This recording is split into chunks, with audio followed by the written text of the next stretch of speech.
When a person listens to vowels, which of course occurs in so specialized a manner only in eurythmy, and to which for this reason attention must be drawn, what takes place is especially important therapeutically. One can recite a sequence of vowels for this person, or have him carry out such movements. In the latter case, while doing eurythmy, he would be actively listening to the movements which are the expressive forms for the vowel element.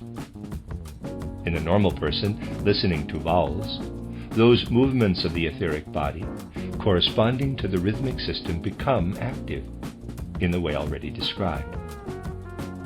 So now you have the person doing eurythmy, carrying out in turn those movements through which he glides with his physical body. He glides into those movements which otherwise take place in the etheric body when vowels are heard.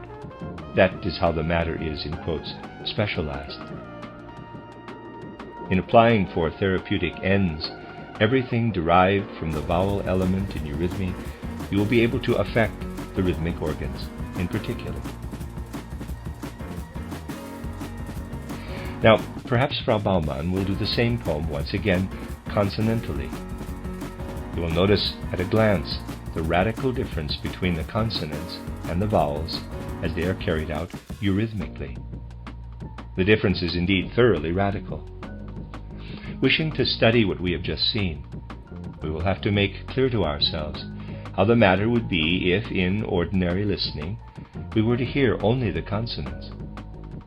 For civilized people that is seldom so, but among less civilized peoples it is sometimes the case that they must listen to much of a consonantal nature.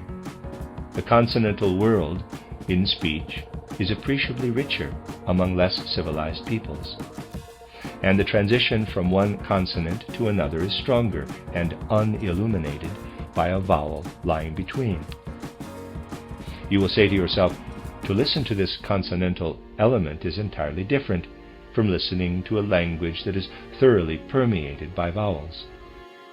We have to do with quite another process here, which can be characterized best in the following manner. As an ordinary listening process, this process strongly calls forth those movements of the etheric body which are otherwise actually carried out in the case of physical movements. They are retained, and so while listening to consonants, the human being lives in a certain tension. Unconsciously, he would like to be imitating outwardly, physically, when he listens to consonants, but he holds back. The situation is alive with tension.